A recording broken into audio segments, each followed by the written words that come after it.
Market always has been, is, and always will be cyclical. It's going to come back around. You just have to be around to make it happen, make prudent decisions, but keep doing the right things. Don't take shortcuts. Do things the right way, and I believe things will work out for you. Welcome to Multifamily Insights. I'm your host, John Casman, and I want to thank you for joining us for another great episode.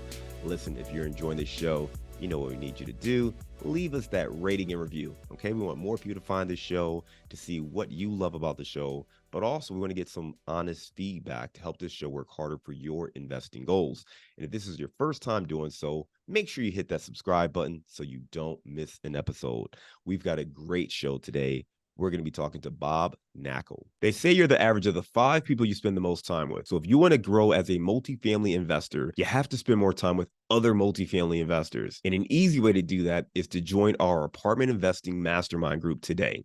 Just go to casmancapital.com and click on the mastermind button. Now, as a part of this group, you'll get access to expert trainings, group coaching calls, industry news and updates, as well as all of our webinars and workshops, including our 3-hour workshop on raising capital. Again, if you want to be around other multifamily investors that can help you scale your portfolio today and grow your network, make sure you're a part of the Apartment Investing Mastermind. Just go to casmancapital.com and click on the Mastermind button today. Bob Knakal has sold 2,276 buildings totaling in $21 billion. That's right, billion with a B, in dollars, the most ever for an individual broker in the history of New York City real estate. Now, Bob previously co-founded Massey Knakal Realty Services, which grew from 2 to 250 employees and was sold for $100 million. Now, Bob is an avid reader. He's an avid social media expert where he shares his Knakal nuggets on real estate, financial planning, and work efficiency. We're excited to have him today. Let's welcome to the show, Bob Knakal. John, great to be with you today, and hello to everybody out there. Absolutely. Hey, Bob, I went over your bio at a very, very high level. Why don't you take 2 minutes and fill in some of those gaps? Yeah, sure. I started in the business, got into it by accident. I was a freshman at the Wharton School in 1981. Wanted to get a summer job that would look good on my resume, so drove around northern New Jersey where I grew up, dropping my resume off at every commercial bank and investment bank I saw. It's coming out of a Payne Webber office. Across the hall, I saw Coldwell Banker. I thought the place was a bank. Dropped my resume off. They set up an interview for me the following day. That morning, went to the library to look up this bank. Saw it was a real estate company. Almost didn't go on the interview, but they were the only ones hiring college kids for the summer. Took the job, loved it, went back my next summer and the summer after that, and then started in the investment sales department in Manhattan when I got out of school in 1984. Met Paul Massey, and we were at CB for 4 years before we started our own firm, Massey Knakal, in November of 1988. Grew that firm from the 2 of us and a secretary to 250 people in 3 offices. From 2001, when CoStar started tracking the investment sales market in New York, to 2014. The number 2 investment sales company in New York had sold just over 1,300 buildings. We had sold over 4,000. So we had lapped the field by more than 3 times, sold the firm to Cushman & Wakefield in 2014. I was 3.5 years at Cushman. And when my contract was up there, I came over to JLL with 53 people, all of whom had been with me at Massey Knakal. And I now head private capital in New York for JLL. Man, what an impressive resume and background. It's crazy when sometimes we hear these stories, right? And you're obviously extremely accomplished. But for me, what jumps out is just the hustle you had as a freshman, right? You talked about dropping off that resume to every bank you could, and by accident, you thought Coldwell Banker was a banking firm, which makes sense if you don't know.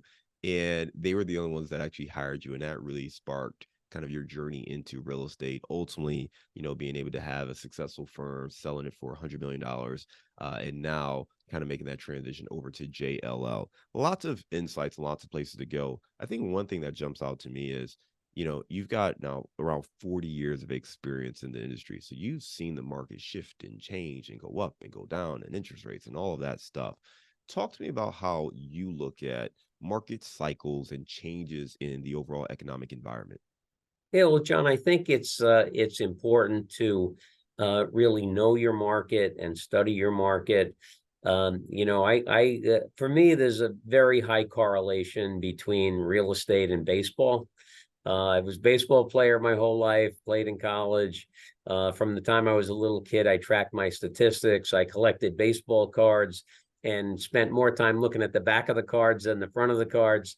And when I got into the real estate business, I did the same thing. I started studying the market right away. I wanted to know how many buildings were in my territory, what the average sale price was, the average price per square foot, and been tracking that stuff for years. So when you look at the market from 40,000 feet, and something I tell younger folks who have only been in the business a couple of years, I say, take heart. The market always has been, is, and always will be cyclical. It's going to come back. It's just a matter of time. And so, I've looked at the market very statistically and analytically since 1984, and seen how the different cycles have emerged. The corrections that we've seen going back to the S&L crisis in the early 90s, the recession in the early 2000s, the GFC 08-09, and what we're currently going through. And no doubt it's a very, very challenging time. I'm still trying to figure out whether the correction that we're in right now is just the second half of the one that started in October of 2015, or it's a whole nother correction. But we had a break from the downturn. Second half of 21, first half of 22 was really good. We had an increase in the number of properties sold, an increase in dollar volume of sales during that 12-month period. But then when the Fed started increasing interest rates in March of 22, it didn't impact the market right away, but certainly we started to feel it in the real estate market in August, September of 22. And so it started to exert downward pressure on pricing again, which started this, either the second half of the one that started in 15, or a whole new correction that we're in now. But certainly the rate of increase in interest rates and the speed with which it happened has really caused disruption in the market, and folks who have to refinance today are really having a challenging time. Bob, I love the baseball analogy, man. I was a big baseball fan myself as a kid, and you talking about the stats and being able to track that and seeing what's going on. That gives great context to really having your sense of what's happening in the market and the market knowledge, and being able to use data and actual figures to help you understand that. Based off even your bio and understanding how many buildings you've sold, I know you really understand the stats and what's going on. As a baseball guy, the phrase that you always hear in the market is, "What inning are we in?" Right? We're in the seventh inning, or we're in the eighth inning. I don't want to date this, but what do you think of just that phrase, and how do you talk to sellers? I know you primarily represent sellers, so when they're coming to you and they're asking, "Hey, is it a good time to sell? What inning are we in? Should I wait?" How do you kind of approach those conversations? Yeah, well, a couple of things there to kind of peel back and look at. I think with regard, firstly, to sellers, I'm telling every seller not to sell today. I start every presentation with saying, look, we did a VOV on your property. We're prepared to tell you what we think it's worth. But number one, don't sell today if you don't have to, or you don't have a very compelling strategic reason to sell. Why? Interest rates are really high. Market conditions are not great. Equity is very, very passive today. It's a challenging time, and you're not going to get a great price. Now, that being said, there is always a slice of the market that are folks who have to transact. The old reliable death, divorce, taxes, partnership disputes, those folks have no choice. And people who have to refinance, they may have mortgages coming due, don't have the equity to have the cash in refi occur. They may have to sell. There are other strategic reasons that people have. I mentioned compelling strategic reasons. Maybe they want to go through a portfolio realignment. Maybe they're looking for diversity, either in product type or geographically. A number of reasons why people are selling today. And then there are people who say, yeah, I'm not going to get a maximum price for my property, but what I'm going to buy at a lower price. If I wait till my property price goes up, the thing I'm going to buy is going to have a higher price. So, everybody looks at it a little differently, but, I think number one, you want to make sure that that you have considered all the options, and that's what we try to do for folks, is advise them on what the options are, and then let them decide what makes the most sense for them. Bob, I really genuinely love the fact that you started by saying you tell, prospects, don't sell today.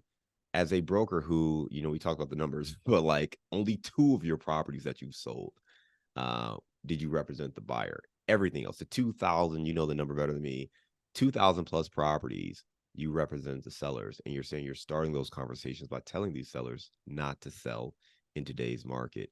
I think it demonstrates just, that advisory role first and foremost, the trust that it takes to build that up. And I know a lot of brokers today, particularly those brokers who work with sellers, are probably not taking that approach, right? They'll allude to it. Yeah, you can get more in the future, but hey, you know what? There's a lot of buyers, or they're probably trying to convince these owners to sell today. Talk to me about walking that fine line and just kind of the longevity and the relationship aspect of this industry and why you take the approach you take. Yeah, well, John, I think it's important to really say what you believe, and to be very straightforward. When I tell people, hey, you know what, now is a great time to sell, I want them to believe me. So I've always been very straightforward, and sometimes people give me a lot of grief about it. I write a periodic column for the Commercial Observer, which is a real estate newspaper here in New York, and in when was it, or maybe 2009, the GFC really had set in. And first quarter, I wrote a piece on the market, and the first couple of lines were, the investment sales market in New York City sucks, period. No, I mean, it really sucks, exclamation point. And a lot of people gave me grief, but I said, you know what, sales volume is down 92%. How could you possibly spin that as a good thing? I mean, 92% down in anything, it's pretty bad. So I think that by calling it how you see it, looking at the numbers and expressing things with numbers, I always like to, the most frequently asked question that a broker is going to get is, how's the market? The overwhelming majority, 99% of brokers, will answer with adjectives. Anyone can answer with adjectives. I don't know anything about the Phoenix market right now, but I could say the Phoenix market is probably a little soft, right? Probably a little slow. Everywhere is. But if you ask me what's happening in New York, I can tell you that, out of the 27,649 buildings in Manhattan, south of 96th Street, the average turnover rate over the past 40 years has been 2.6%. And this year it's tracking to be about 1.5%. We know in the average year, 719 buildings sell in New York. We're on pace, for just a little over 300. So, you start to frame things with statistics. Let the listener draw their own conclusion. If I tell you that the dollar volume of sales is on pace to be down 57% this year from last year and 76% below the peak in 2015, you can draw your own conclusions. Do you think 72% down is not so bad? Do you think it's terrible? Use your own adjectives. I'll give you the facts. I know the facts. Draw your own conclusions about what you think is going on. Bob, what great information. You just talked about the power of numbers, right, and statistics to illustrate your point, but not necessarily putting the adjectives around it. So you're not saying it's a great market or it's a bad market. I mean, you can directly say that if you feel that way, but it's more powerful to just give the data and to share the stats and allow people to kind of reach their own conclusion. So really good insights right there. Bob, you work with a number of people, right? You've had great success over your career, and now you're spending more time trying to share that information, share that knowledge with kind of everyday people, being active on social media, entrepreneurs, small business owners. Talk to me about some of the challenges that many small business owners and entrepreneurs are facing in today's market. Well, I think a natural result of what's been happening in the market and slower volumes are that a lot of businesses are probably having a tough time making ends meet these days. And I'll take you back to the early days. As I said, Paul Massey and I started Massey Knakal in November of '88, right before the S&L crisis kicked in, early '90s. We had $15,000 in the bank. Our burn rate was $15,000 a month. We had no deals under contract. We didn't know what the heck to do. So we had a conversation. We pay all our bills next month? Do we pay a third of the bills and keep the lights on for 3 months? What do we do? How do we deal with this? We realized we had pretty good credit. So we went around to banks and we got a $2,000 credit card here and a $4,000 credit card there. Between the two of us, we aggregated to about $60,000 in credit card lines, ran the business on credit cards for a couple of years. Then we had those lines maxed out, ran out of money again. The S&L crisis lasted about 4 years because the foreclosure process took 2 or 3 years back in those days. So it was a pretty long crisis we went through. We went to a client, asked for a $75,000 loan. And he said, sure, I'd love to give you the loan, but I want half the stock in the business. We walked back to the office. We thanked him for the offer, but walked back to the office very dejected. And ended up getting a loan from Paul's stepfather-in-law, who was a mortgage broker out in New Jersey, gave us the $75,000. We offered him 25% of the stock in our business. He unbelievably gave us the loan without asking for the stock. He said, guys, someday you're going to be very successful. You'll be upset that you gave me the equity in the business.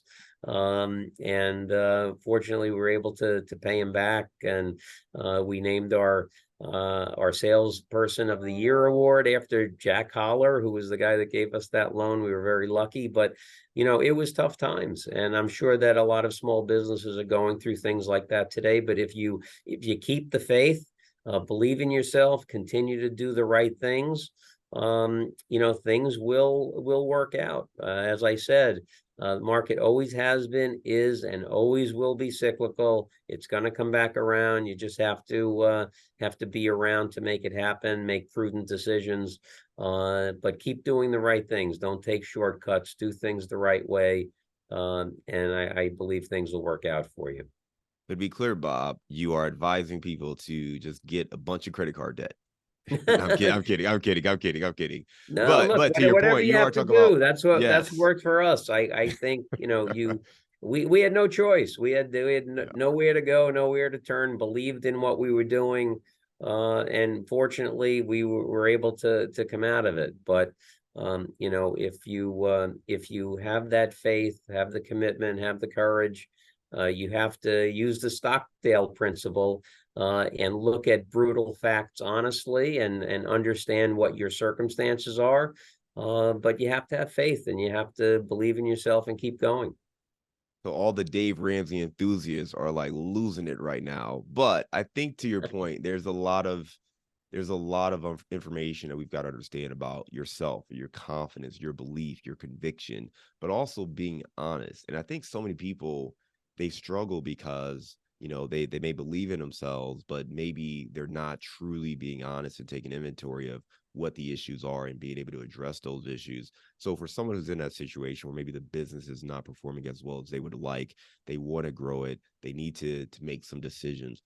What advice would you give them to look internally to actually figure out what adjustments need to be made so they're not just throwing more good money after bad money? Yeah, no, I think that's a great point, John. And I think, it comes down to understanding the differentiation between two really important things. One is we all work in our business all the time. Every day you're working in your business, and you have to take time to step back and work on your business. A lot of folks don't do that. And we all are so busy every day. We're in what my broker coach, Rod Santamassimo, refers to it as the whirlwind. You come in the morning, you have your coffee, and before you know it, you're in the whirlwind. And before you know it, the day is over. What did you accomplish? What did you get done? Did you achieve your objectives? Did you get stuff crossed off your to-do list? And I think a lot of being intentional about who you are, what you want to be, how you're going to get there, comes down to the time you spend working on your business. Taking time, particularly on the weekends, is a great time to do it. What are your objectives? Where do you want to be in a year? Where do you want to be in 3 years? Where do you want to be in 5 years? How are you going to get there, and who's going to help you get there? And I think when you look at that, and then, you do a SWOT analysis regularly, you should do that at least once a year. What are your strengths? What are your weaknesses? What are the opportunities? What are the threats? And really get a clear picture of where you are, what you're doing well, what you need a little bit of work on. And those things all are very, very helpful to both have you understand where you are, figure out what you need to spend a little more time working on, and ultimately, you, like you said, you don't want to throw good money after bad. But if you are set in these things and you really understand the picture from a macro level, it will make working on your business makes the time working in your business much more productive. No, it's great insights. And I think, that's the step that is challenging for so many people, because when you're a small business owner, you're constantly putting out fires, right? You're constantly trying to get things done or fulfill an order or underwrite, for in real estate, underwrite a deal or make an offer. And maybe you're not taking that time to step back and really analyze it. And you talked about doing that SWOT analysis, really understanding where your business is, where the threats, where the opportunities, where can you get stronger. But then also, being able to grow and scale. And, you talked about those lean years where you were trying to grow and keep the lights on. The natural thing for some people is, hey, well, we need to let go of everybody, and just the partners need to do this. But it's hard to grow when you take on all of those responsibilities yourself. So it is a little tricky, but I think if people can take that moment and look at the business and get analysis, that helps. The other little thing you said, it was little in the way you said it, I think it was really big.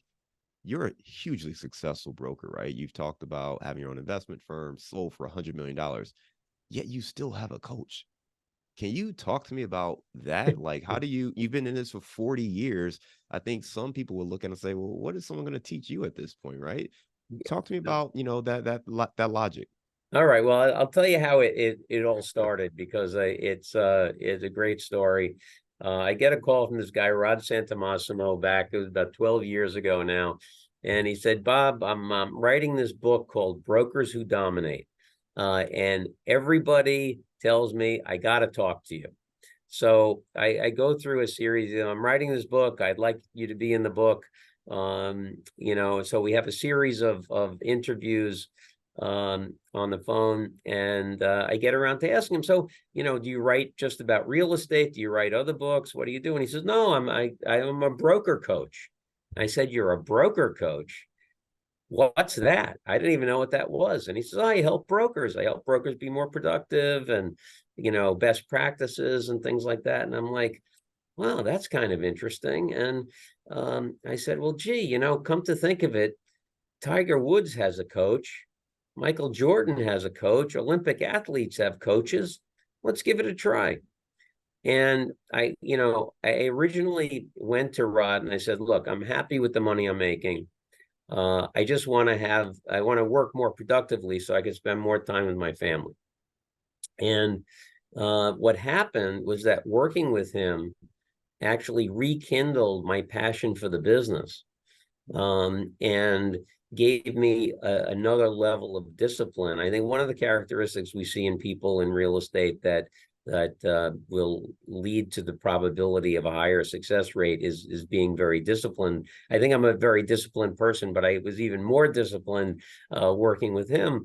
And ultimately what happened, I ended up spending more time with my family and tripling my income. So it was a great process. Rod has been my coach for 12 years. He will be my coach forever. He's one of my best friends now, and I get great benefit out of it. I think that everybody, whether you are a broker or an investor or a lawyer or a banker, I think everyone can benefit from a coach. I get the benefit through working with the Massimo Group.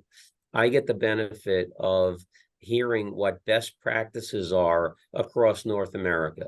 If there's some kid in Kansas City that comes up with a new way of doing something that's really great, I want to know about it, and I want to do it too, because I want to do the best possible job I can do for my clients. So I think that, my clients probably would be happy if they knew, hey, Knakal's out there trying to learn best practices that everybody in the country is using to help me get a better price for my building. And that, at the end of the day, is what it's all about. We're here to help our clients to do the best job possible. I only represent sellers, so all I want to do is get them the highest possible price for their building. And working with a coach helps me, I think, get them a better price than I could get without the benefit of that coaching, and understanding what those best practices are that people are implementing all over the U.S. and Canada. Bob, I love everything you just said, man. You talked about, one, just having it start with a conversation. Someone saying, hey, Rod, you got to interview Bob. You have these conversations. You learn a little bit more about what he's doing. And then you reflect and say, you know what? Every elite athlete or every elite performer, they have someone who's kind of helping them. And it's not necessarily just coaching them on the game, but it's also the mental space. How do you get more out of life? More family time, more freedom, all these different things. And you mentioned that you were able to really grow from working with Rod. Coincidentally, Rod has been on the show back in episode 231, right at the time he was promoting his book, Knowing Isn't Doing. So I'm going to put that in the show notes so people can check that out, because it was a great interview. And as a matter of fact, I remember one thing that distinctly stood out to me with my interview with Rod, and he talked about the difference between mentoring, coaching, and consulting. And he was the first person that I heard talk about this. And that little nugget is, mentors show you how to do what they've done, right? A consultant will tell you what you should do, but they're not responsible for those results, right? They're just going to tell you what to do and walk away. But a coach is going to look at what you can do based on your capabilities, based on your situation. And they're going to try to maximize that. They're going to try to get the most out of you. And if you think about athletes, you could be the coach of, say, a basketball team. You're not going to tell the center to do the same thing you're going to tell the point guard to do. I know you're a baseball fan, right? So you're not going to tell, your power swinger, right, or your left fielder to play the game the same way you tell your pitcher to do it. So you're going to coach them individually based on their own unique skill sets and what the team needs. So it was a really good way to think of it, just because I know a lot of people are looking to grow and looking to connect with people who can help them grow.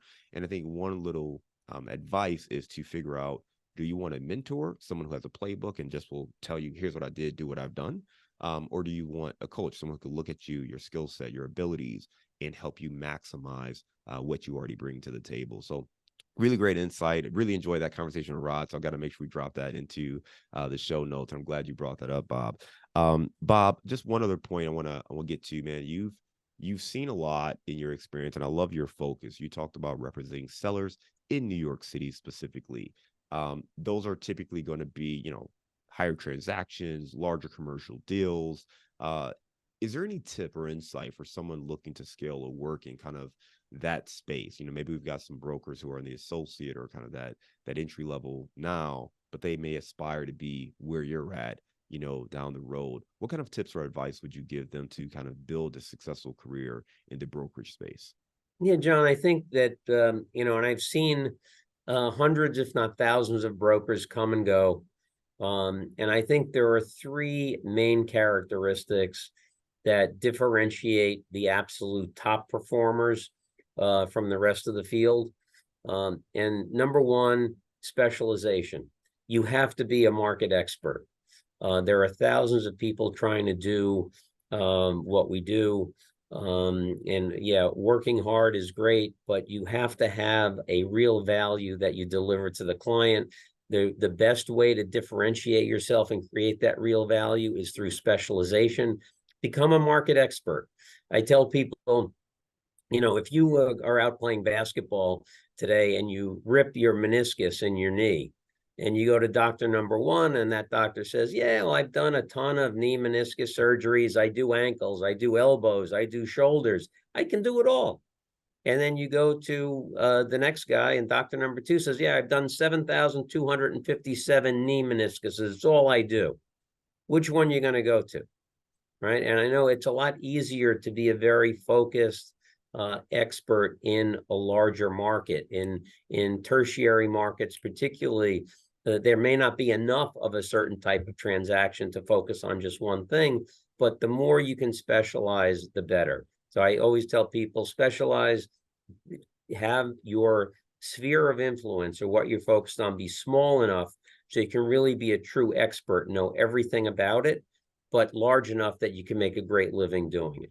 That's number one. Number two, passion. You have to have passion for it. I tell young people all the time, expose yourself to as many things within real estate as you like. If you think you want to get into the real estate business, learn as much as you can about every aspect of real estate, and then pick what you really enjoy, what you're really passionate about, because no matter how good you are, you're always going to have tough times. And what will drive you through that tough time to ultimate success is the passion to keep going. So passion is really important. And thirdly, discipline. You have to have discipline. It's not a lot of fancy stuff that we do in real estate brokerage. It's a lot of blocking and tackling. And a lot of things are not especially fun to do, like cold calling or prospecting, but you have to do it. But these very basic fundamental things have to be done day after day, week after week, month after month, year after year. In my case, decade after decade. But you have to keep going. But those three things, specialization, being an expert, passion for the business, and discipline. And, Abraham Lincoln said, discipline is choosing between what you want now and what you want most. Keep thinking about what you want most. And if you have those three things, you can really achieve great, great things. And at Massey Knakal, we focused on training our people, supporting our people. We implemented a servant leadership type of management style. And today in New York City, there are 29 companies or divisions of companies that are in the investment sales business that are owned by or run by people that learn the real estate business at Massey Knakal. It's something I'm extraordinarily proud of. I love it, man. You got a great tree there. Listen, Bob, you got a wealth of advice and knowledge, and it's, we could spend hours talking to you, and I'm sure we could just keep going. But I want to make sure we end on a great note and get to our round of insights. But for folks who want to learn more, first of all, they can check you out on social media. We'll put some of your social media handles in the show notes, but they can also shoot you an email. Your email address is bob.knakal@jll.com. So we'll make sure we put a link to that as well in our show notes. Bob, we're going to go to our round of insights. Okay. All right. Give me a failure or an apparent failure that sets you up for later success. One of the failures, I think, was that not preparing well financially at the outset of the company. Our first assistant that we hired, we gave her the task of doing the books, not knowing that she didn't know how to do the books.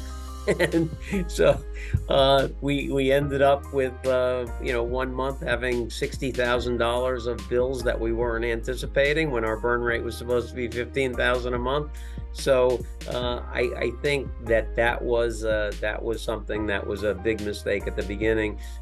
Secondly, I think we didn't ask people enough questions when we started out in the business. Paul and I did everything by trial and error, and consequently we made thousands of mistakes.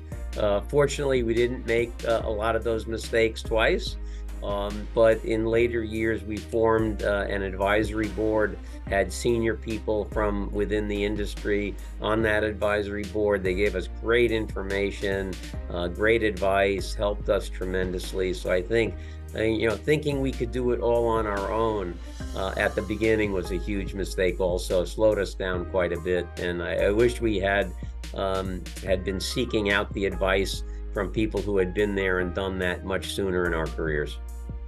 Give me a digital or mobile resource you recommend for your business or for investors. I love using RealNex as a CRM. I think it's great. And I think that we're on the cusp of tremendous advances in AI. I encourage everybody to engage, understand it, use it. I think as much as the world has changed over the last 40 years. When I started in the business in 1984, no computer on my desk, no fax machine, no cell phone. And as much as the world has changed in the past 40 years, I think the extent to which things will change over the next 5 will be even greater. AI is going to create that.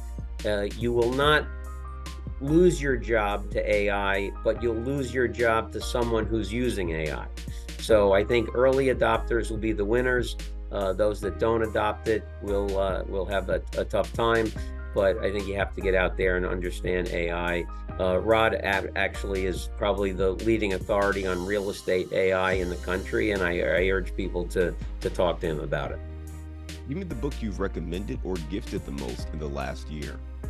Oh gosh, there are so many great ones, John. In fact, I have a reading list of stuff that I suggest, books I suggest people read.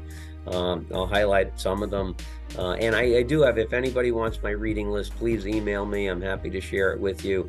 Good to Great by Jim Collins is one of the great ones. I think, his thesis is that the big difference between great companies and good companies, that the great company figures out what it can do better than anybody else, and every decision they make, every strategic move, every tactic that's implemented is all designed around achieving that position. I love The Power of a Positive No by Harvard professor Bill Urey.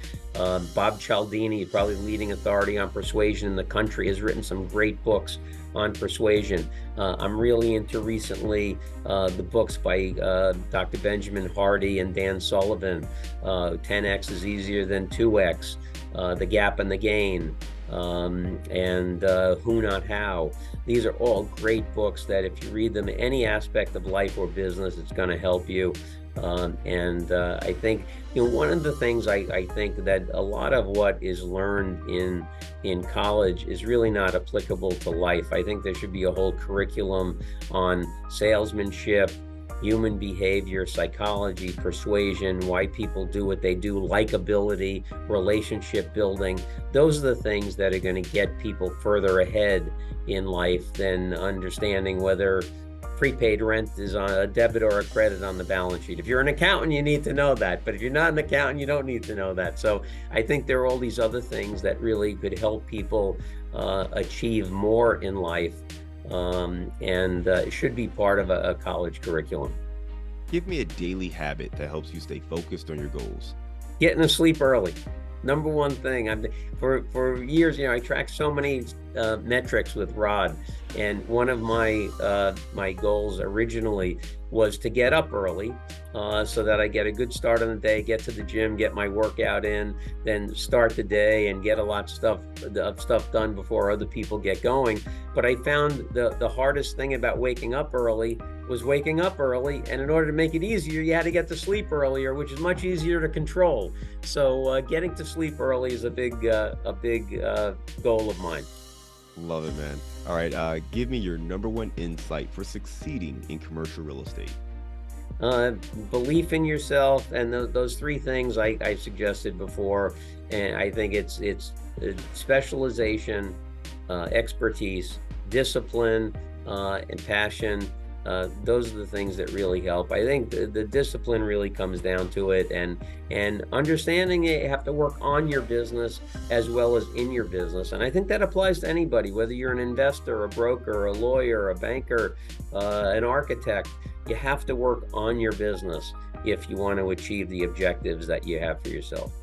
I love it. Well, listen, Bob, you gave us a lot of great information.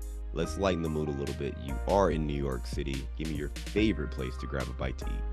Oh, well, it depends on the type of cuisine, but I'll tell you, my favorite Italian restaurant is Come Prima up on Madison and 72nd Street. Favorite French restaurant is Margarelle on East 63rd Street.